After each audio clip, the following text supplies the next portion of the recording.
طيبا مباركا فيه كما يحب ربنا ويرضى وأشهد أن لا إله إلا الله وحده لا شريك له وأشهد أن محمدا عبده ورسوله يا أيها الذين آمنوا اتقوا الله حق تقاته ولا تموتن إلا وأنتم مسلمون أما بعد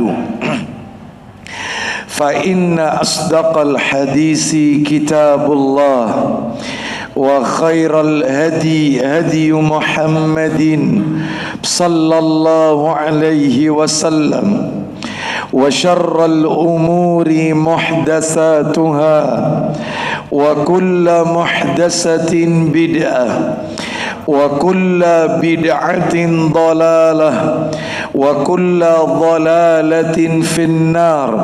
Ikhwan wa akhwati fillah, bapak-bapak, ibu-ibu, kaum muslimin dan muslimah, jamaah salat maghrib Masjid Mujahidin yang semoga dimuliakan oleh Allah Subhanahu wa ta'ala.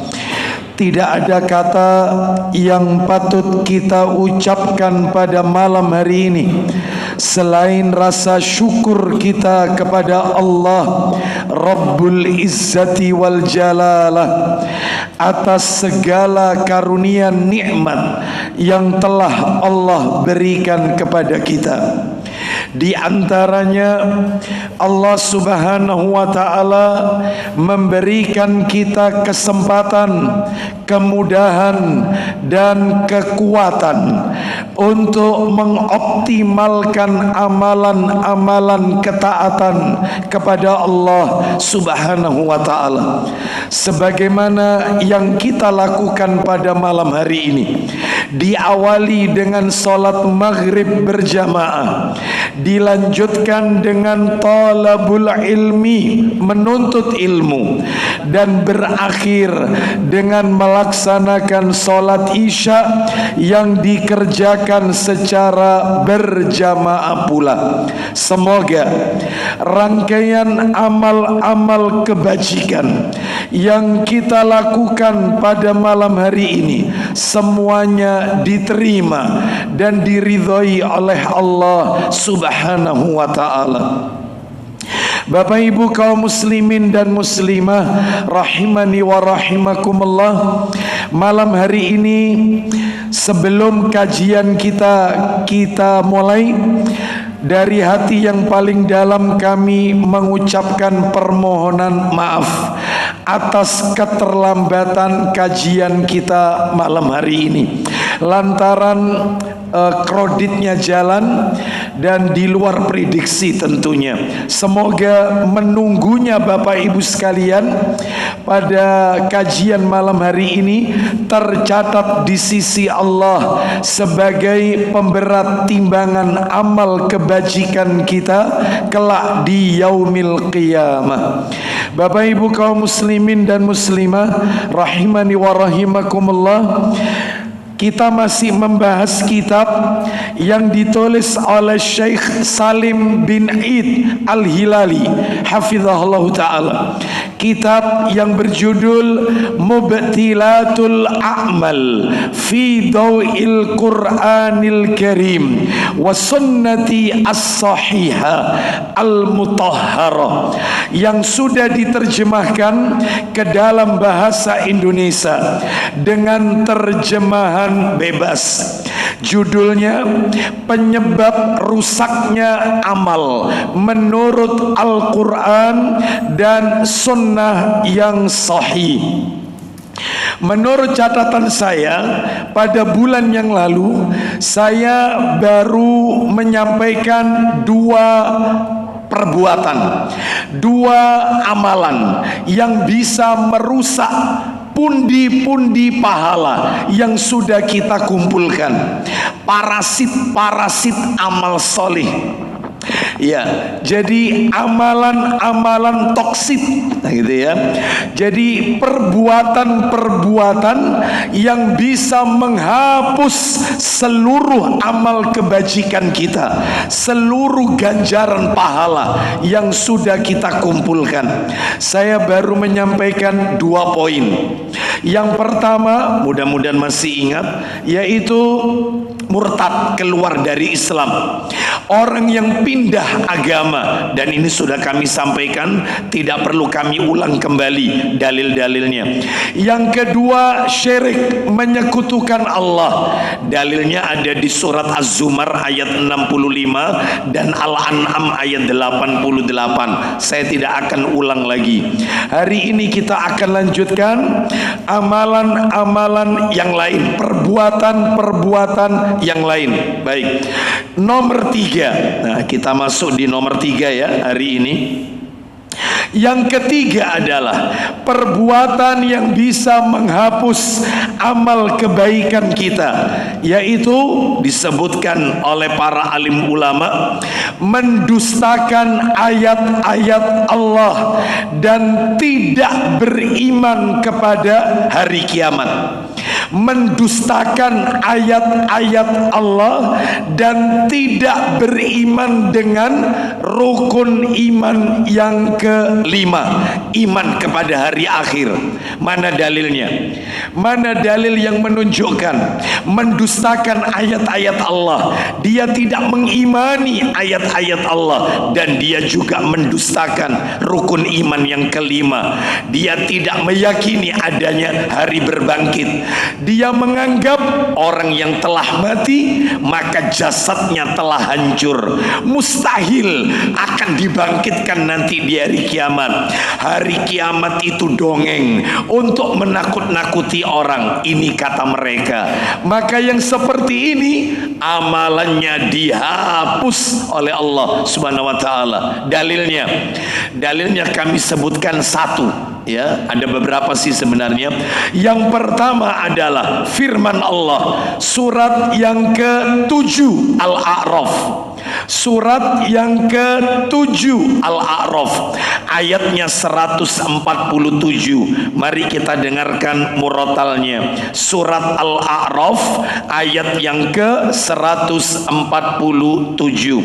Allah Ta'ala berfirman, kita dengarkan murotalnya. وَالَّذِينَ كَذَّبُوا بِآيَاتِنَا وَلِقَاءِ الْآخِرَةِ حَبِطَتْ أَعْمَالُهُمْ هَلْ يُجْزَوْنَ إِلَّا مَا كَانُوا يَعْمَلُونَ. Silakan terjemahannya. Dan orang-orang yang mendustakan ayat-ayat kami, mendustakan ayat-ayat kami. Lanjut. Dan mendustakan akan menemui akhirat. Mendustakan hari akhir, apa yang akan mereka dapatkan? Silakan. Sia-sialah perbuatan mereka. Nah, sia-sia seluruh amal kebajikan mereka, dihapus oleh Allah Subhanahu wa taala. Lanjut, teruskan. Mereka tidak diberi balasan selain dari apa yang telah mereka kerjakan. Nah, seperti itu ya. Baik, saya akan tambahkan dalil yang lain, yaitu dalil ancaman bagi mereka yang tidak mengimani tentang hari kiamat. Jadi beriman kepada hari kiamat ini, Bapak Ibu sekalian, sebelum saya tambahkan dalilnya, harus kita ketahui. Jadi kalau kita pernah belajar akidah, iman kepada hari akhir itu meliputi 4 hal. 4 hal. Ini salah satu aja diingkari, maka selesai sudah, kafir, keluar Islam. Karena beriman kepada hari akhir itu ayatnya selalu bergandengan dengan iman kepada Allah Azza wa Jalla. Bapak Ibu perhatikan dalam Al-Quran, sama seperti ayat tentang sholat dan zakat, selalu gandengan. Wa aqimus sholah wa atuz zakah, mesti gandengan. Begitu juga ayat tentang kita disuruh menyembah Allah, mentauhidkan Allah, dan perintah berbakti kepada kedua orang tua. Itu mesti gandengan. Wa'budullaha wa la tusyriku bihi syai'an wa bil walidaini ihsana. Mesti gandengan. Tidak pernah ayatnya dipisah. Sembahlah Allah dan jangan menyekutukannya dengan sesuatu apapun, dan berbuat baiklah kepada kedua orang tuamu. Ini juga begitu. Iman kepada hari kiamat itu mesti gandengan dengan iman kepada Allah. Satu ditolak maka kafir sudah, keluar, bukan orang beriman. Iya, lo contohnya ayatnya gandengan, iman kepada Allah dan iman kepada hari akhir. Jangankan ayat Quran, hadis Nabi saja banyak. Saya yakin Bapak Ibu sering apal kok. Apa kata Nabi? Ini hadis lo ya, hadis. Ayat Qurannya banyak. Salah satu saja, yaitu dalam hadis Nabi, man kana yu'minu billahi wal yaumil akhir, gandengannya, falyakul khairan aw liyasmut. Barang siapa yang mengaku beriman kepada Allah dan hari akhir, hendaklah dia berkata yang baik atau dia diam. Lalu dilanjutkan sama Nabi, wa man kana yu'minu billahi wal yaumil akhir falyukrim dhaifa. Siapa yang mengaku beriman kepada Allah dan hari akhir, hendaklah dia memuliakan tamunya. Jadi selalu gandengan, wa man kana yu'minu billahi wal yaumil akhir fala yu'ti jarahu. Barang siapa yang beriman kepada Allah dan hari akhir, maka janganlah menyakiti tetangganya. Maka ini menunjukkan kepada kita, apalagi ayatnya banyak. Contoh ayat Quran, laisal birra antuwallu wujuhakum ila, apa ini, Allah Ta'ala berfirman di surat apa itu ya, Al-Baqarah ayatnya 177. Coba dibuka Al-Baqarah, laisal birra antuwallu wujuhakum qibalal masyriqi wal maghrib walakinnal birra man amana billahi wal yaumil akhir. Tuh, mesti gandengan. Intinya kembali ke materi kita. Jadi iman kepada hari akhir itu meliputi 4 hal. Satu diingkari, berarti Islamnya dipertanyakan. Ya, apa saja itu? Meliputi apa saja? Tanda-tanda orang itu dikategorikan iman kepada hari akhir. 4 hal. Yang pertama adalah mengimani tanda-tanda hari kiamat. Memangnya hari kiamat itu ada tandanya? Ada. Tandanya ada 2. Ada tanda kecil, ada tanda besar. Ada tanda-tanda kecil kiamat, ada tanda-tanda besar kiamat. Jadi saya tidak mengatakan tanda kiamat kecil, tanda kiamat besar. Enggak. Ini sama dengan mengkerdilkan hari kiamat. Kiamat tetap besar, maka tandanya saja yang kecil. Jadi tolong kalimatnya dibalik saja. Tanda-tanda kecil kiamat dan tanda-tanda besar kiamat. Nah, gitu ya. Jadi jangan dikatakan tanda-tanda kiamat kecil, nggak ada. Jangan mengkerdilkan hari kiamat. Tanda-tanda kiamat besar, jangan. Tanda kecil, tanda besar kiamat. Mana dalilnya? Kalau kiamat itu hari akhir, itu dikasih tanda oleh Allah, diberikan oleh Allah warning. Hello, tak kasih tanda-tanda bermunculan. Maksudnya agar manusia siap-siap, tandanya sudah mulai bermunculan. Mana dalilnya? Dalil Allah sebutkan di dalam Al-Quran kalau hari kiamat itu diawali dengan tanda-tanda. Dalilnya adalah Quran surat nomor 47. Coba minta tolong dibantu. Surat Muhammad surat nomor 47 ayatnya 18. Ayat 18 Allah Ta'ala berfirman, surat Muhammad ayat 18. فهل ينظرون إلا الساعة أن تأتيهم بغتة فقد جاء أشراطها فأنى لهم إذا جاءتهم ذكراهم. Silakan. Maka tidaklah yang mereka tunggu-tunggu melainkan hari kiamat, Terus yaitu kedatangannya kepada mereka dengan tiba-tiba. lanjutkan poinnya. Karena sesungguhnya telah datang tanda-tandanya. Nah, tanda-tandanya telah datang. Ada tanda kecil, contohnya tanda kecil. Apa bedanya sama tanda besar? Beda. Kalau tanda-tanda kecil kiamat itu peristiwa-peristiwa yang terjadi setelah Nabi diutus. Ana ulang, peristiwa-peristiwa yang terjadi setelah Nabi diutus, dan kejadiannya terus berulang sampai hari kiamat, terus dibaleni, terus diulang lagi sampai tanda besar, sampai hari kiamat. Dan ketika munculnya dianggap biasa oleh manusia, jadi dianggap lumrah, padahal itu tanda kecil kiamat. Contohnya banyak. Satu, kematian mendadak, itu tanda kecil kiamat. Nabi mengatakan, apa kata sabda Nabi?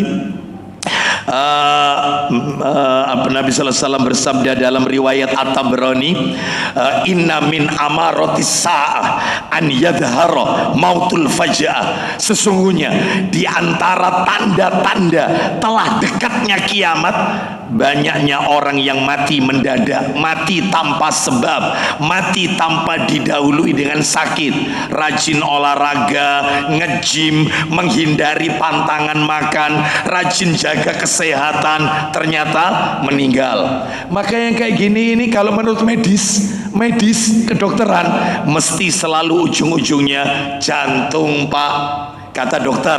Tapi kalau menurut hadis, kiamatnya sudah dekat tandanya. Baik, ini contoh lagi, banyaknya pembunuhan, banyaknya perzinahan, banyaknya orang yang durhaka kepada kedua orang tuanya. Ini termasuk tanda-tanda kecil. Termasuk diantaranya populasi wanita lebih banyak daripada laki-laki. Sampai-sampai kata Nabi, perbandingannya nanti 1:40. 40 wanita mengitari satu laki-laki, yang semua 40 wanita itu minta untuk dinikahi. Itu sudah berarti tanda-tanda itu sudah. Lah sekarang kalau kita lihat sensus penduduk dunia, bukan Indonesia, penduduk dunia, kalau nggak salah kemarin ada laporan ya mengatakan 1:28 apa 26 gitu, 1:26. Tetapi mohon maaf ya, ini sekedar tanda, tidak berimplikasi pada hukum. Jangan kemudian tetangga kita melahirkan anak perempuan lalu kita katakan ya iki singgaran kiamat tambah cepet iki, ya iki sampean iki. Bukan. Ini tidak berimplikasi hukum, bukan. Ini sekadar tanda populasi wanita lebih banyak. Dan masih banyak lagi wanita-wanita memakai pakaian tapi seperti bertelanjang karena pakaiannya terlalu tipis, tembus pandang, pakaian yang dapat merangsang kaum pria lantaran auratnya terlihat, dan seterusnya. Banyak yang seperti ini bermunculan di masyarakat kita. Riba di mana-mana. Banyak, tanpa kita sadari banyak riba di mana-mana. Ya, bukan hanya di dunia perbankan, bukan, tetapi di sekitar kita banyak riba itu. Ya, baik. Bahkan tanpa disadari, mungkin kita pernah melakukannya, ya. Mungkin kita pernah melakukannya. Contoh riba yang terjadi di sekitar kita tanpa kita sadari. Ini contoh kecil aja. Ada pedagang A, pedagang B, penjual A, penjual B. Datang pembeli. Dia berkata kepada si penjual, berapa ini harganya? Kepada penjual A, harganya 70.000. Tidak bisa kurang, maaf saya tidak ambil untung banyak. Bapak kalau mau silakan, kalau tidak nggak apa-apa kok. Ya sudah deh, saya ambil. Baik, dikasihlah uang 100.000. Karena ini baru buka toko, dia tidak ada kembalian. Dia bilang sama si pedagang penjual B, aku tuker uangnya untuk mengembalikan uangnya orang ini. Aku ndak bawa uang baru buka toko, aku cuman bawa uang ini 30.000. Nah kebetulan ini aja 100 ini kamu pegang dulu. Awas, di sini ribanya, di sini ribanya. Kamu pegang dulu, mana uangmu 30.000 itu tak gawe nyusui wong iki, biar selesai nanti kamu urusan sama aku. Akhirnya diambil 30.000. Ini Pak ya kembaliannya ya, selesai clear, wis nanti gampang urusan. Riba, riba itu tukar menukar tidak secara langsung tetapi tertunda, riba. Oh banyak pedagang yang seperti ini, banyak ya seperti itu. Contoh dalam rumah tangga, istri berkata kepada suaminya, bang, aku pinjemono uang bang, mas, aku pinjemono uang 3 juta. Buat apa? Setelah ada perlunya.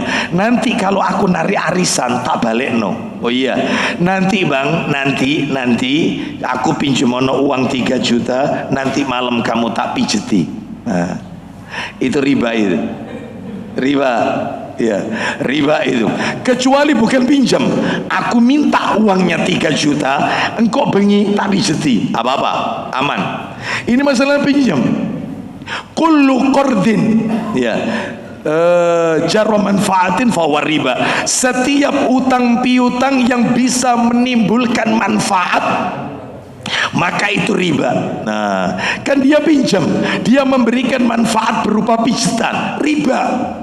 Ya, gak disadari, mending minta, aku minta uangnya. Nah ya, Ustadz kalau minta itu dikasih sedikit, enggak lah. Suami kalau yang suami yang ada di sini ini masya Allah ya, suami-suami soleh. Istrinya kalau bang aku minta uangnya 2 juta bang, ya buat apa? Ada perlunya, langsung sudah tak transfer 20 juta buat kau. Masya Allah, itu suami yang ada di sini insya Allah ya. Betul ya, betul begitu ya. Ya baik. Insya Allah kita lanjutkan. Nah Bapak Ibu sekalian rahimani wa rahimakumullah, lalu kemudian tanda-tanda kecil. Adapun tanda-tanda besar adalah peristiwa-peristiwa yang terjadi yang ketika Nabi diutus belum ada, bahkan sekarang pun belum terjadi, tapi pasti akan terjadi, yang ketika munculnya tidak dianggap lumrah oleh manusia. Contohnya Isa alaihissalam turun di Menara Putih Masjid Jami Damaskus, Syria. Lalu Dajjal keluar, terus kemudian Imam Mahdi keluar. Ini belum ada ini sekarang, tapi bakal muncul. Ya, terakhir setelah Ya'juj Ma'juj, matahari akan terbit ya dari arah terbenamnya. Selama ini terbit dari arah timur, ini terbitnya dari arah terbenam, dari arah barat. Ini peristiwa yang tidak biasanya. Maka itulah kiamatnya tanda besar, tanda besar. Ya, baik. Oleh karena itu maka itu yang pertama ya, yang pertama. Jadi iman kepada hari akhir itu meliputi 4 hal yang harus kita imani. Yang pertama mengimani tanda-tandanya. Yang kedua mengimani dengan pertanyaan kubur. Harus diyakini, yakin, iman. Iya, pertanyaan kubur. Nah itu nomor 2. Saya tidak akan melebar karena ada pembahasan sendiri tentang ini. Yang nomor 3 yang masuk kategori iman kepada hari akhir, rukun iman yang kelima. Yang ketiga adalah beriman dengan hari berbangkit. Hari berbangkit ya.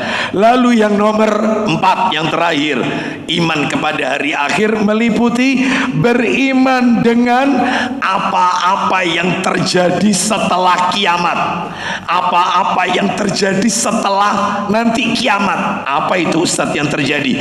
Yaumul hisab, penghisapan amal. Yaumul mizan, penimbangan amal. Allah siapkan neraca nanti di hari kiamat. Yang ketiga sirat.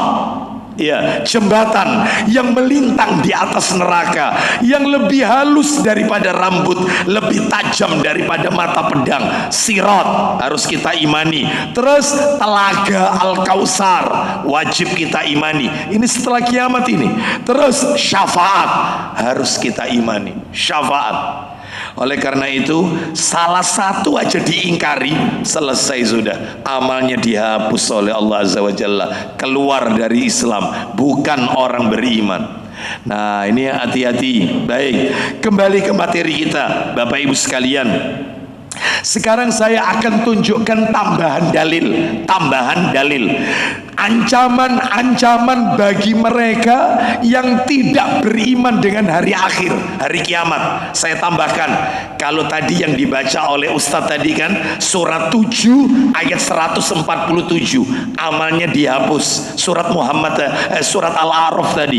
Sekarang saya tambahkan surat Al-An'am. Coba minta tolong mundur, surat nomor 6 Al-An'am ayatnya 29 dan 30. Al-An'am ayat 29 dan 30. Saya akan tunjukkan ancaman bagi mereka yang tidak beriman dengan hari akhir, hari berbangkit, hari kiamat. Allah berfirman, وقالوا إن هي إلا حياتنا الدنيا وما نحن بمبعوثين ayat 30. ولو ترى إذ وقفوا على ربهم قال أليس هذا بالحق قالوا بلى وربنا قال فذوقوا العذاب بما كنتم تكفرون. Oh, luar biasa ini ancamannya. Silakan Ustadz dibantu. Dan tentu mereka akan mengatakan pula, Apa itu kata mereka ketika di dunia? Silakan. hidup hanyalah kehidupan kita di dunia ini saja. Lo lihat, nggak percaya sama hari kiamat. Hidup itu, orep itu di dunia toh. Setelah mati selesai, nggak ada kiamat ini, nggak ada. Hari berbangkit, lawang sudah hancur jasadnya, tulang belulang, masa bisa dibangkitkan? Jadi mereka yaitu memakai dalil akal. Mereka berbicara tentang perkara gaib, pendekatannya pakai pendekatan logika, akal. Padahal kita kalau berbicara perkara gaib, pendekatannya harus pakai iman. Sami'na wa ata'na. Jangan pakai rasio, pakai akal. Nah, seperti itu ya. Lanjut, apa ancamannya? Karena dia tidak percaya. Teruskan apa katanya lagi? Dan kita sekali-sekali tidak akan dibangkitkan. Loh ya kan, mengingkari hari kiamat kan, nggak percaya. Gimana nasibnya Ustadz? Ayat 30-nya, silakan. Dan seandainya kamu melihat ketika mereka dihadapkan kepada Tuhannya, tentulah kamu melihat peristiwa yang mengharukan. Apa kata Allah kepada mereka yang tidak beriman dengan hari kiamat? Silakan. Berfirman Allah, silakan. Bukankah kebangkitan ini benar? Bukankah kebangkitan ini benar? Sekarang kalian tak bangkitkan, bukankah ada? Lanjut, teruskan. Mereka menjawab, sungguh benar demi Tuhan kami. Kasep, begitu dibangkitkan oleh Allah, Allah tanya, bukankah benar yang kalian dustakan sekarang terjadi? Apa jawab mereka? Sungguh benar ya Rabb. Kasep, kalian sadarnya nanti di hari kiamat. Apa itu? Kata Allah berikutnya, demi dia berfirman. Silakan. Berfirman Allah, silakan. Karena itu rasakanlah azab ini disebabkan kamu mengingkarinya. Baik, rasakan azab ini karena dahulu kalian suka mengingkarinya, diazab oleh Allah. Satu lagi terakhir, ancaman mereka yang menolak hari kiamat. Semua hal yang terkait hari kiamat ditolak. Syafaat ditolak, azab kubur katanya fiktif, dongeng untuk menakut-nakuti orang, dan seterusnya.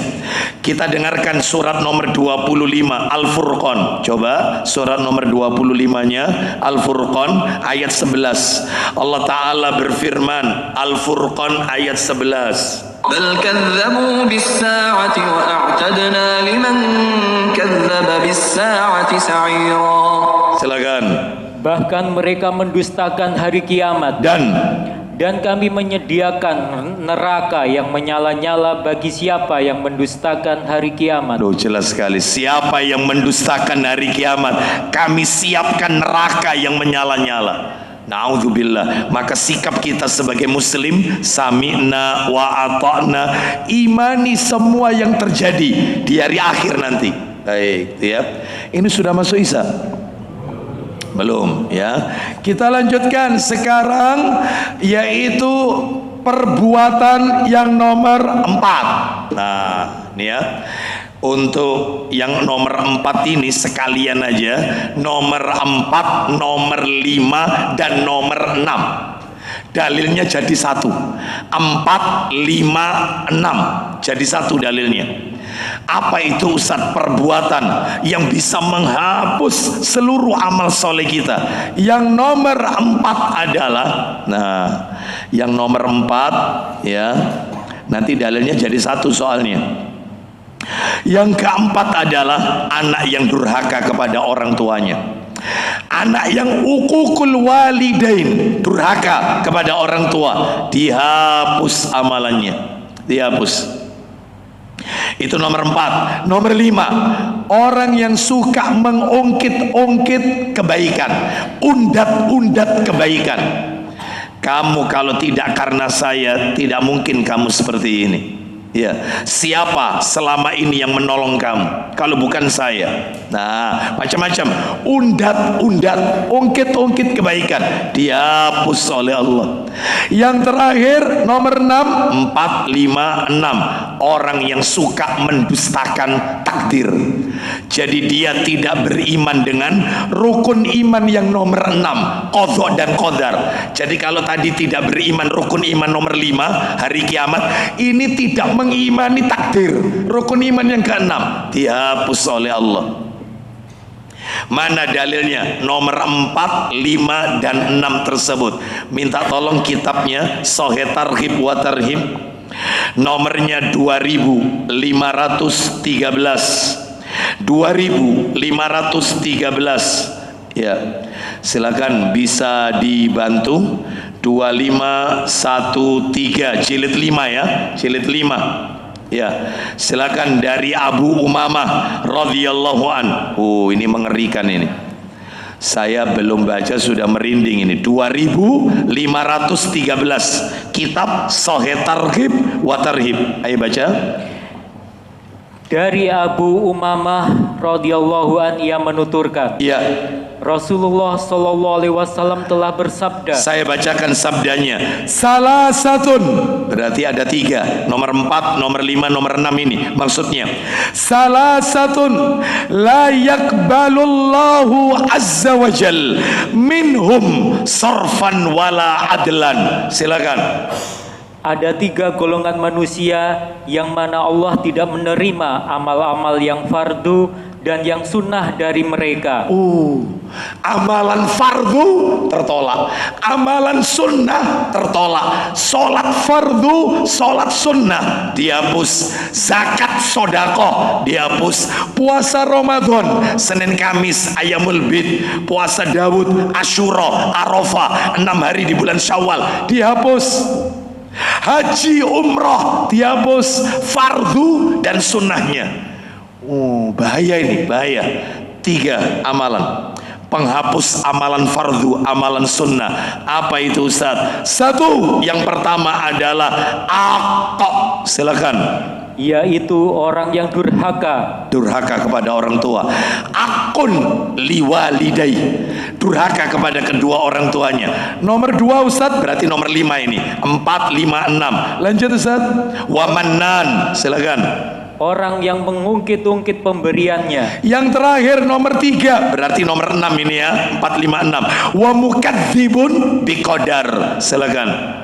Dan yang mendustakan takdir. Yang mendustakan takdir. Sekarang saya jelaskan satu persatu. Yang nomor 4 dulu. Uququl walidain, durhaka kepada kedua orang tua. Bapak ibu kaum muslimin dan muslimah rahimani wa rahimakumullah, terkait dengan durhaka kepada orang tua ini, Ya, saya akan berikan beberapa dalil yang tidak kalah horornya. Beberapa dalil. Di antaranya, minta tolong Ustadz, kitabnya sama, Sahih Targhib wa Tarhib, nomor 2508, 2508. Mundur nomornya. Dari Abi Bakrah radhiyallahu an. Silakan. Dari Abu Bakrah radhiyallahu an, ia menuturkan, Ya. Rasulullah sallallahu alaihi wasallam telah bersabda, Nabi melontarkan pertanyaan kepada para sahabat, ala unabbiukum bi akbaril kabair, bi akbaril kabair, sudah akbar kabair. Wih, ini dedengkotnya dosa ini. Silakan pertanyaannya Nabi kepada para sahabat. Silakan. maukah saya sampaikan kepada kalian tentang dosa-dosa yang paling besar? Baik, itu kalau terjemahannya yang bagus. Ala unabbiukum bi akbaril kabair. Maukah kalian aku beritahukan tentang dosa besar yang paling besar? Bi akbaril kabair, dosa besar yang paling besar. Nabi mengucapkannya itu berapa kali, Ustaz? Lanjut. Nabi mengucapkannya 3 kali. Berarti serius ini, sampai diulang 3 kali oleh Nabi. Serius ini, butuh kita perhatikan. Apa itu kata para sahabat? Qulna bala ya Rasulullah. Silakan. Kami menjawab, ya wahai Rasulullah. Ya wahai Rasulullah, beritahukan kepada kami dosa besar yang paling besar. Dedengkotnya dosa, rating teratas dosa paling besar. Yang pertama adalah kata Nabi, al-isyraku billah. Silakan. Beliau bersabda, mempersekutukan Allah. Menyekutukan Allah, syirik. Nomor 2, setelah syirik apa itu?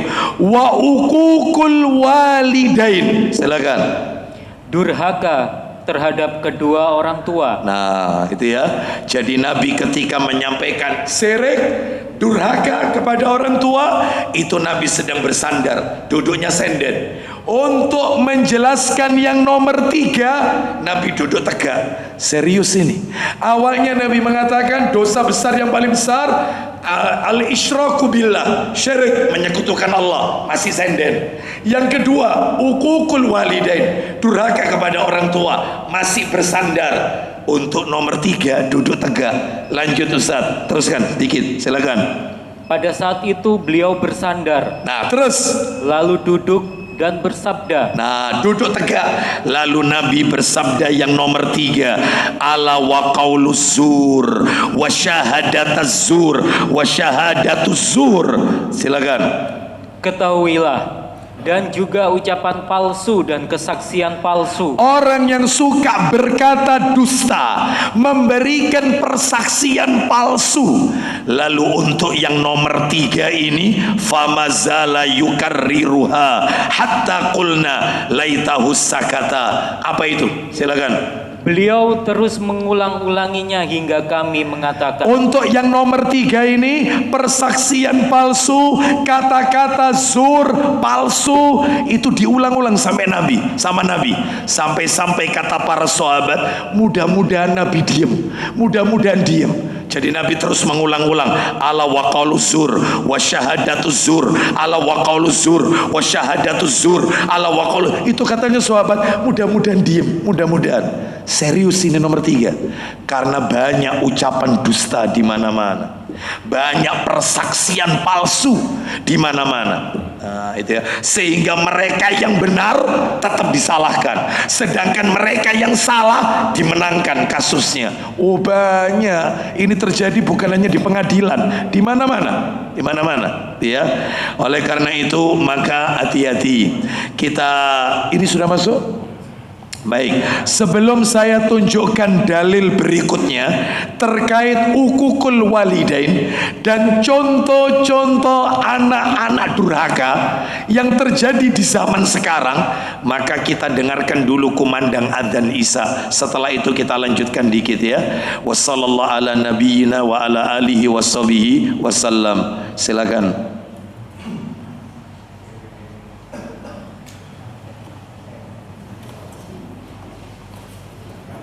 Allah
asyhadu an la ilaha illallah wa asyhadu anna Muhammadan raditu billahi rabba Islam ini.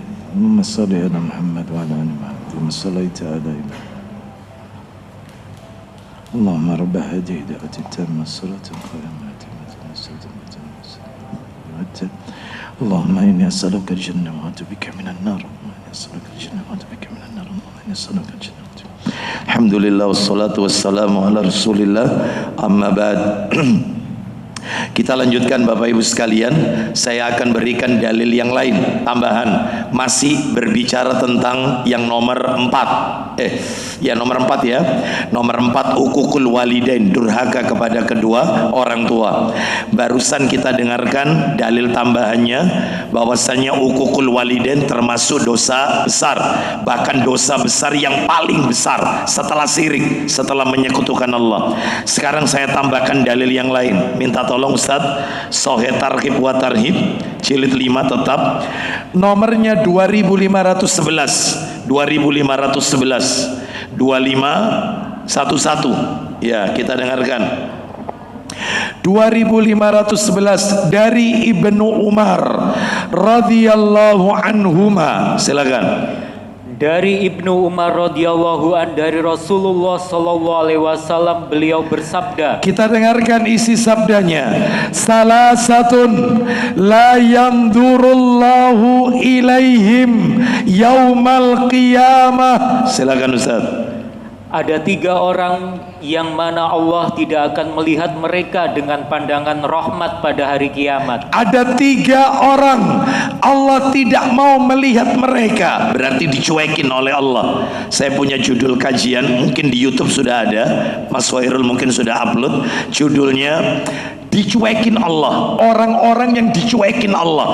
Allah nggak mau ngajak bicara, Allah nggak mau melihat. Jadi apa ya, kalau bahasa pojok kampungnya gak direken.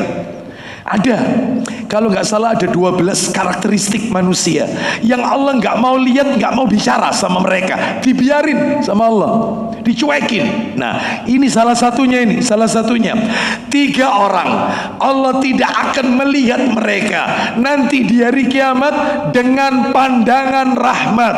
Siapakah dia? 1, al-aq liwalidayh. Silakan.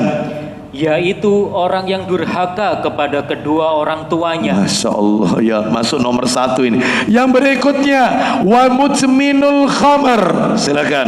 Pecandu khamar. Pecandu khamar, orang yang suka terus menerus minum khamar. Yang terakhir, wal mannanu ata'ahu. Silakan. Dan yang mengungkit-ungkit pemberiannya. Loh, diulang-ulang lagi, ungkit-ungkit, undat-undat. Terus Nabi lanjutkan ini. Nabi lanjutkan, wasalasatun la yadkhulunal jannah. Silakan. Ada 3 orang yang tidak akan masuk surga. Tadi tidak dilihat oleh Allah, sekarang divonis nggak masuk surga. Siapa itu? 1, al-aq liwalidayh. Silakan. Yaitu orang yang durhaka kepada kedua orang tuanya. Orang yang durhaka kepada orang tuanya. Tuh, sudah ya. Sudah nggak dilihat oleh Allah, nggak masuk surga. Yang kedua, wadayus. Silakan. Dayus. Dayus. Siapa itu dayus? Alladzi yukirru fi ahlihil ghubsa. Seorang kepala rumah tangga, seorang suami yang membiarkan keluarganya jatuh pada kemungkaran dan dia biarkan, tidak amar ma'ruf nahi mungkar. Seorang bapak, seorang suami yang membiarkan istri dan anak perempuannya keluar rumah dengan memakai wangi-wangian. Dayus, seorang suami yang membiarkan istri dan anak perempuannya bercanda dengan laki-laki yang bukan mahram dengan alasan istri saya gerapia, anak saya humble, supel. Dayus, tidak punya cemburu, tidak ada cemburu. Ya, maka ini suami dayus, seorang suami yang membiarkan istrinya dan anak perempuannya bermain tiktokan. Wajah cantik istrinya dinikmati laki-laki netizen, laki-laki yang bukan mahram. Bojone sapa Cik Ayu niki, anake sapa Cik Ayu nih, dan suaminya bapaknya bangga. Oh, dayus. Seorang suami yang membiarkan istrinya keluar rumah tanpa memakai busana syar'i, dayus, gak bisa masuk surga, gak bisa. Hati-hati ya, banyak yang seperti ini. Ya, banyak. Lah kalau suaminya sudah nasihati Ustaz, tapi tetap istrinya seperti itu, kan ada istri sing rodok ngeyel itu ada. Tapi di sini ibu-ibu tidak ada di sini. Ya, di luar sana. Ya, di luar sana. Jalan Benteng Pancasila Gang Buntu, nggak tahu di mana itu ya. Pokoknya di luar sana. Kan ada istri itu kalau dinasihati, kamu kalau keluar rumah gak boleh kayak gini, pakai harum-haruman. Katanya Rasulullah, aku pernah dengar di kajian, itu kayak seperti pezina, wanita pezina, wanita pelacur, gak boleh. Apa kata istrinya? Meneng, cup. Ya, skut, ya, cup, diem. Ya, biasanya suaminya sudah pensiun ya kayak begini. Ya, makanya jenggotnya putih sebelum waktunya. Sakno diketai terus sama istrinya, kasihan. Ya, miskin. Sudah waktunya nikah lagi, bapak-bapak sekalian. Ya, Anda dibully sama istri seperti ini, dinasihati gak kena. Ya, maka itu cemburu. Benar itu yang seperti itu. Harusnya begitu, harusnya. Ya, ada seorang istri itu belanja. Kan ada melijo itu tukang belanja keliling laki-laki. Ada istri belanja, ya, karena 3 hari nggak kelihatan orang yang jualan belanja ini. Istri tanya, ya, suaminya dengar dari dalam rumah. Istrinya tanya, Bang, Mas, nyandiai gak tahu kayak sampai gak masak aku Mas. Ya, itu begitu masuk mestinya ditegur istrinya. Apa perlumu kau tanya? Kenapa 3 hari kok nggak jualan? Dulurmu tayu, pamanmu ya, bukan mahrammu. Gak perlu kau panjang lebar, karena dia bukan mahrammu. Jaga lisan, yang punya jaim, jaga image. Ojo jadi perempuan yang bukan mahrammu. Ngapain? Dia mau sakit, mau jualan, ndak jualan, urusannya dia. Ya, itu suami keren, punya kecemburuan, itu yang diharapkan. Ini ndak dibiarkan. Ya wis gitu itu Ustaz, istri saya itu orangnya itu kerap ya, supel sama orang siapapun itu Ustaz, disopoi kabeh. Lu jangan bangga, Anda ini dayus berarti. Ya, harus punya cemburu. Terus yang terakhir, yang ketiga yang gak masuk surga, warrojula. Siapa itu warrojula? Silakan, dikit lagi ya, silakan. Dan perempuan yang menyerupai laki-laki. Nah, wanita yang menyerupai laki-laki, tomboy. Dan sebaliknya, laki-laki yang menyerupai wanita, nah, menjadi banci, menjadi bencong. Nah, itu ya. Ini lomba sepak bola bapak-bapak pakai daster. Ya, terus kita ikut urunan 17 Agustusan lombanya. Berarti kita sama dengan tolong menolong dalam hal dosa. Ya, hati-hati, harus tahu lombanya apa dulu. Kalau benar lombanya lomba tahfidzul Quran, keren, kasih sumbang. Lombanya apa ini? Ya, lombanya misalnya cerdas cermat masalah agama, bagus. Itu lomba adzan. Itu ya, ini lomba makan kerupuk sambil berdiri lagi ya. Nah, ya makan kerupuk berdiri apa duduk ya. Lomba joget ya, laki perempuan tengahnya dikasih balon ya, supaya balon itu tidak jatuh. Nggak bener ini ya, hati-hati. Sudah lewat ya, sudah lewat ya, sudah kadung ya, sudah lewat. Nanti next berikutnya harus hati-hati. Baik, kita lanjutkan. Saya tambahkan dikit yang nomor 5, Bapak Ibu sekalian. Yang nomor 5, orang yang suka mengungkit-ungkit kebaikan, undat-undat. Saya kasih satu dalil. Satu dalil. Coba dibuka nomor Sahih Targhib wa Tarhib jilid 4, nomornya 2034. 2034. Ayo. 2034. 2034 dari Abu Dzar Al-Ghifari radhiyallahu an. Nabi sallallahu alaihi wasallam bersabda, ya, saya belum memberikan contoh-contoh anak durhaka ya. Nanti sebentar lagi saya akan tunjukkan contoh-contoh anak durhaka. Adapun materi yang terakhir untuk yang nomor 6 takdir, kita akan sampaikan pada kajian berikutnya saja. Karena materinya lumayan agak panjang seputar takdir ini ya. Baik. Ayo dibaca 2034, baca. Dari Abu Dzar Al-Ghifari radhiyallahu an, dari Nabi sallallahu alaihi wasallam, beliau bersabda, Salasatun la yukallimuhumullahu yaumal qiyamah wala yanzuru ilaihim wala yuzakkihim walahum adzabun alim. Naudzubillah. Bertubi-tubi 4 kali, artinya 4 hal vonis untuk 3 orang ini. Apa itu Ustaz? Silakan. ada 3 manusia yang tidak akan diajak bicara oleh Allah. Tidak diajak bicara oleh Allah. Kadireken, tidak diajak bicara. Nomor 2 Ustaz? Pada hari kiamat nanti. Nomor 2? Juga tidak diperhatikan dan tidak pula disucikan. Tidak dilihat oleh Allah, tidak diperhatikan. Yang nomor 3, mundur dikit tadi. Dan tidak pula disucikan. Tidak pula disucikan, dosanya nggak diampuni. Terakhir nomor 4. Dan bagi mereka adalah azab yang pedih. Waduh, bertubi-tubi ini. Sudah tidak diajak bicara, tidak dilihat dengan pandangan rahmat, tidak disucikan dosanya, dan mendapatkan azab yang pedih. Siapa 3 orang ini? 1, yang pertama, apa kata Abu Dzar dulu? Qala faqara'aha Rasulullah sallallahu alaihi wasallam. Silakan.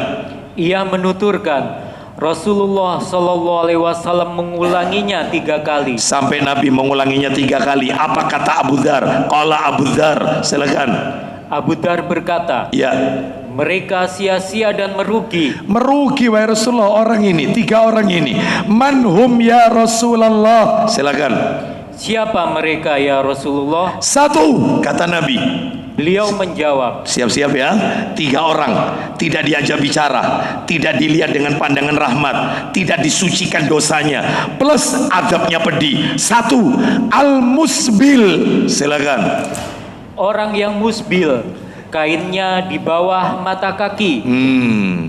Laki-laki yang sarungnya, celananya, gamisnya nutupi mata kaki. Ya, tidak diajak bicara, tidak dilihat oleh Allah, tidak diampuni dosanya, dan azabnya pedih. Al-musbil. Wanita beda. Wanita meskipun sudah pakai kaos kaki, maka dia tetap kainnya menjuntai ke bawah, tetap ya. Teruskan, lanjut. Yang nomor 2, wal mannan. Silakan.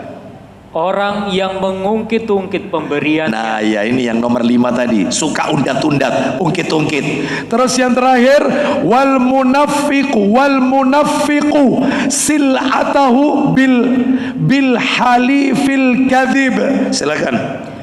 Dan orang yang melariskan barang dagangannya dengan sumpah palsu. Biasanya makelar kayak gini nih biasanya. Ya, suka melariskan barang dagangan pakai sumpah palsu.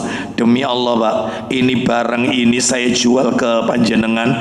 Ini kelas ini ya, limited edition ya. Ya, ini tidak ada lagi ini. Sampean punya barang ini istimewa, nggak ada lagi yang punya. Oh, padahal itu barang itu KW. Ya, seperti itu. Terus, demi Allah, saya jual ke panjenengan ini murah, sudah paling murah. Tidak ada orang jual paling murah seperti ini, nggak ada. Anda cari dimanapun nggak ada nemu harga seperti ini. Padahal dia jualnya itu mahal. Jadi ada sesuatu yang ditutup-tutupi. Ya, jadi dia sumpah palsu ketika menjual, melariskan barang dagangan. Baik, Bapak Ibu sekalian rahimani wa rahimakumullah. Saya mau tanya kepada Bapak Ibu, terutama bapak-bapak ya, saya mau tanya, yang namanya mengungkit-ungkit kebaikan, undat-undat, itu kata para ulama ada 3 modelnya, ada 3. Yang pertama, sebelum saya tanya ini, yang pertama adalah undat-undat di dalam hati. Jadi lisannya nggak ngucap, tapi dirasakan dalam hati. Dalam hatinya berkata, lah iya, dia itu kok kayak kacang lupa sama kulitnya ya. Yaunu ya ini sing bantukan aku. Nah itu, tapi dalam hati. Yang kedua disampaikan kepada orang lain. Dia berkata kepada si A, dia bilang, si A, kamu kenal sama si B? Oh kenal saya. Si B itu iso koyo ngono, aku kabeh.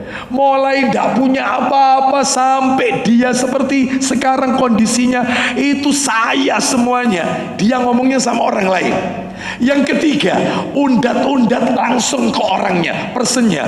Kamu mestinya sadar, ya, kamu itu harusnya tahu diri. Yang bantu kamu, keluargamu selama ini siapa? Itu langsung. Saya tanya sama Bapak Ibu, kira-kira dari 3 model ini, 1 dalam hati, yang kedua ke orang lain, yang ketiga langsung orangnya, mana yang lebih menyakitkan hati? Menyakitkan hati orang yang menerima itu mana? Yang langsung atau yang lewat perantara atau yang ada di dalam hati? Langsung. Kamu tahu siapa yang bantu kamu? Oh itu nyakitkan. Beda dengan pakai perantara. Dia itu yang nolong saya, tapi tidak langsung orangnya. Itu yang lebih menyakitkan itu langsung. Ada Ustaz contoh di masyarakat, ada orang tua biasanya ada sama anaknya, mama kurang apa sama kau nak? Kau minta sepeda tak turuti, tapi apa buktinya? Undat-undat. Ada yang kayak gini. Suami ada Ustaz, ada. Kamu tak kasih tahu ya, kamu kalau ndak tak nikahi, siapa sing bantu papa mamamu? Siapa? Kabeh. Keluargamu aku kabeh. Ya, dudu dolormu, undat-undat. Istri ada Ustaz, undat-undat ke suami. Ada. Contohnya ketika dia dizolimi suaminya, bang, aku kurang apa bang? Mas, ya taat wis taat, nurut ya nurut. Ya, berarti undat-undat. Selama ini dia taat, berarti bukan karena Allah, ya karena suami. Maka yang kayak begini dihapus amalannya oleh Allah. Nah, mestinya yang baik gimana Ustaz? Istri kalau dizolimi sama suaminya, mestinya ngomong yang betul adalah, gak apa-apa mas, kau nyakiti aku gak apa-apa, gak apa-apa, kau menzolimi aku, urusanmu sama Allah, tapi urusanku, aku tetap bersama kamu, bakti, taat, karena surgaku ada di kamu. Itu keren. Bisa kira-kira ibu-ibu kayak begini? Kayak ya, bisa katanya bisa, tapi abot gitu ya, bisa gitu yang namanya tidak bisa, enggak ya. Baik, jadi harus legowo ya. Baik, sekarang Bapak Ibu, janji saya tadi adalah menyampaikan contoh-contoh anak durhaka ya. Mundur dikit, saya kasih contoh-contoh anak durhaka zaman sekarang. Di antaranya suka menyusahkan orang tua ya, karena perbuatan. Misalnya anaknya kena narkoba itu ya, nggak mau sholat ya, anaknya utang di mana-mana, yang nutupi orang tuanya ya, anaknya kena pinjol ya, sehingga ini mencemarkan nama baik orang tua. Ini anak durhaka yang kayak gini nih, anak durhaka. Yang nomor 2, suka berkata cis kalau diperintah disuruh oleh orang tua, nak minta tolong ibu nak, aduh ibu ini bapak, nah itu durhaka.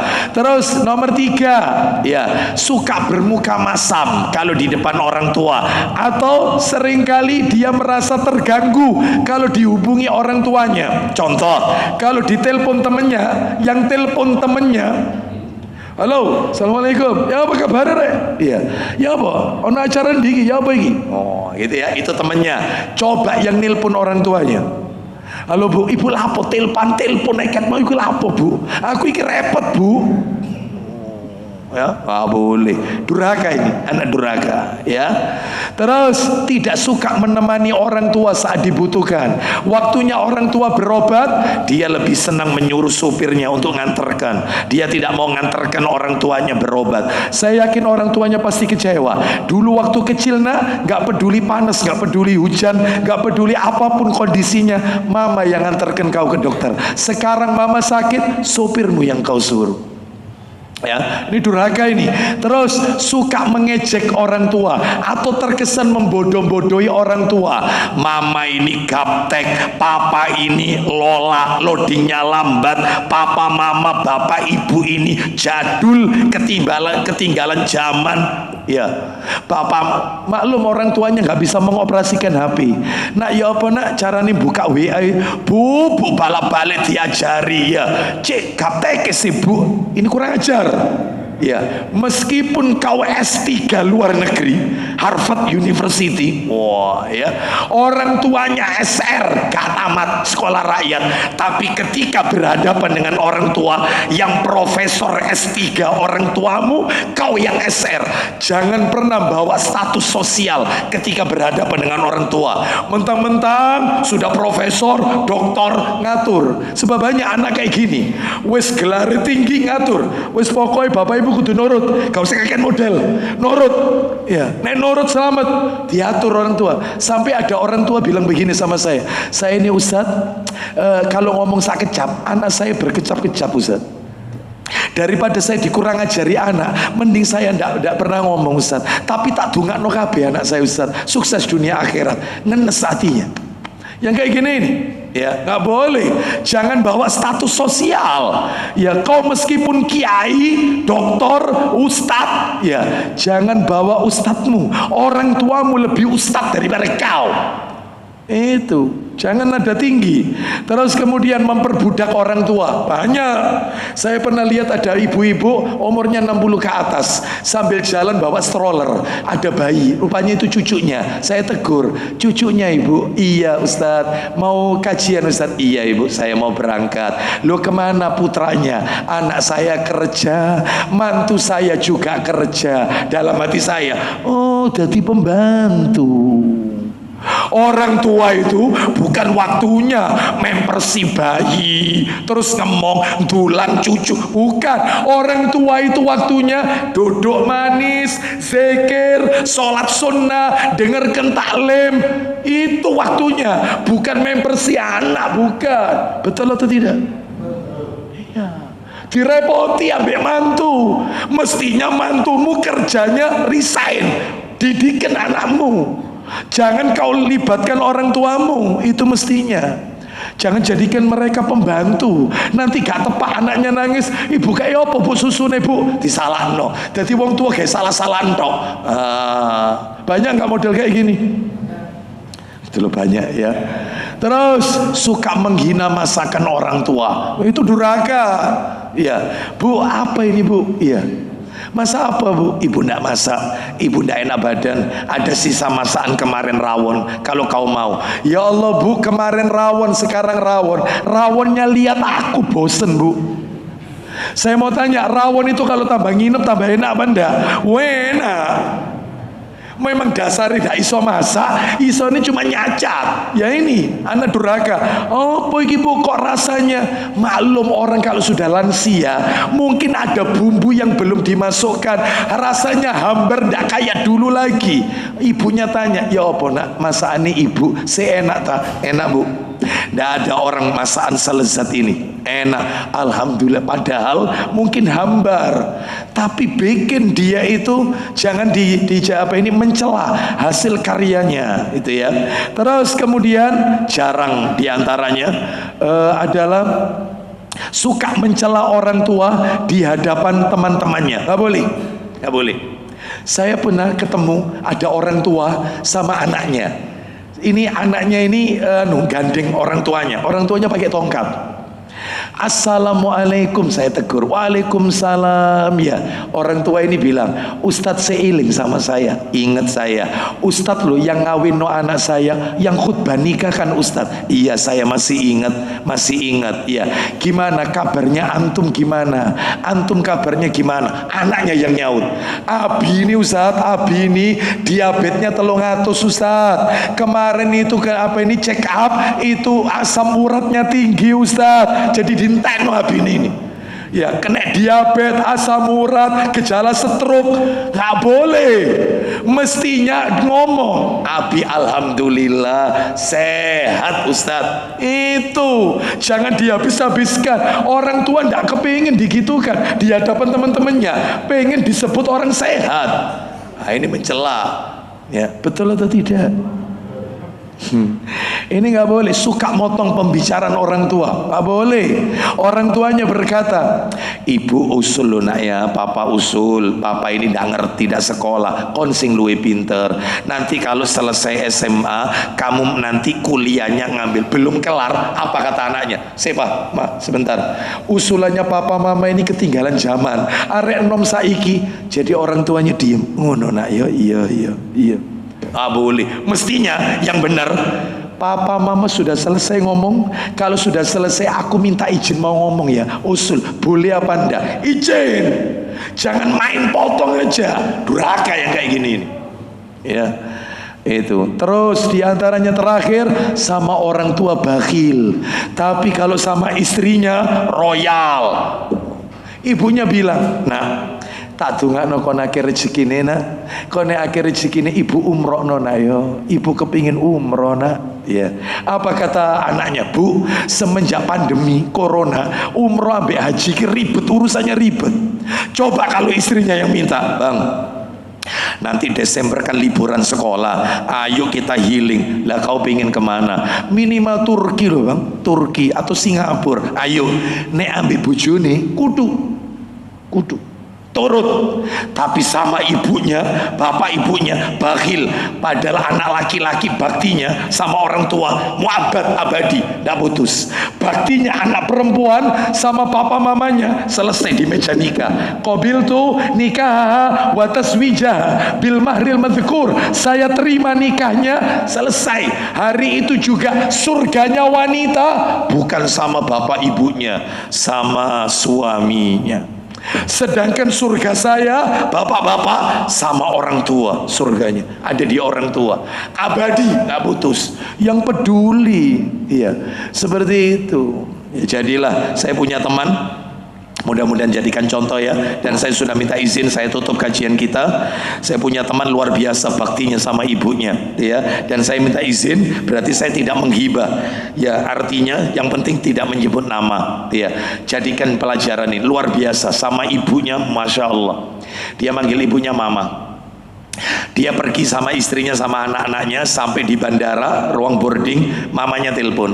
Assalamualaikum ma. Waalaikumsalam. Wis budal anak? Belum ma, masih di bandara ruang boarding, mau berangkat. Alhamdulillah, mudah-mudahan perjalananmu lancar nak. Ya, mudah-mudahan rezekimu diganti sama Allah. Kau nyenengno anakmu, nyenengno bojomu, rezekimu bakal diganti sama Allah. Amin amin. Mama telepon kenapa? Enggak apa-apa. Ngomong kenapa? Ada apa? Enggak apa-apa. Didesak ngaku akhirnya. Mulai tadi pagi itu loh badannya mama kok enggak enak, rotok gregesi. Oh iya ya mak, iya mak, iya wis mak ya. Assalamualaikum mak. Waalaikumsalam. Batal cancel. Surgaku di rumah lagi sakit gregesi. Ayo pulang. Uang lo ini, tiket lo ini, hotel, tiket cancel. Rezeki bisa dicari, tapi surga di rumah masih menanti. Ini waktunya saya bakti. Oh, kira-kira ada anak laki-laki model seperti ini? Rata-rata sama istrinya berkata, wis tala mas, ya mosok kon terus, ya kon kan duwe adik, ya mbok adikmu gantian, ya sing jaga mamamu. Ini setan ini yang kayak gini, setan. Ini setan. Laki-laki tidak boleh kena setannya bantal. Ya, terus terang. Kenapa? Jangan dipengaruhi oleh istri sehingga anak laki-laki durhaka sama orang tuanya. Nggak boleh. Mestinya istri dukung suaminya untuk bakti sama orang tuanya. Loh, kalau mertua, Ustaz, mertua bukan orang tua. Bukan, mertua itu karib kerabat. Dia wajib anak laki-laki mendahulukan. Tapi bakti lo ya, bukan masalah nafkah lo ya, bukan. Kalau masalah fulus rezeki, istri didulukan. Nih, kalau nerima gaji, istri dulu, bukan orang tua. Nih, karena wajib ini. Kalau nggak ngasih nafkah, utang nanti di hari kiamat. Nah itu ya. Kalau masalah dengan orang tua, perhatiannya harus lebih. Wallahu a'lam bishawab. Mudah-mudahan menjadi tambahan ilmu yang bermanfaat. Semoga Allah berikan kita anak-anak yang soleh dan soleha. Mudah-mudahan anak laki-laki kita semuanya bakti sama orang tuanya dan terus menjaga orang tuanya. Semoga anak-anak perempuan kita dijadikan oleh Allah anak yang soleha, yang selalu taat kepada suaminya, sehingga orang tuanya, kita sebagai orang tuanya, tetap mendapatkan ganjaran pahala yang tak pernah putus. Mudah-mudahan Allah SWT mempertemukan kita dan anak keturunan kita kelak di surga Allah yang kekal dan abadi. Maaf, kita tutup. Saya tidak buka tanya jawab karena waktunya sudah lewat jauh. Kita akhiri kafaratul majlis. Wassallallahu ala nabiyyina wa ala alihi washabihi wasallam. Subhanakallahumma wa bihamdika asyhadu an la ilaha illa anta astaghfiruka wa atubu ilaik. Wa akhiru da'wana anil hamdulillahi rabbil alamin. Mohon maaf apabila ada hal-hal yang tidak berkenan, mungkin lisan kami, kata-kata kami yang terlalu kasar. Semoga Allah mengampuni dosa-dosa kita semuanya. Assalamualaikum warahmatullahi wabarakatuh.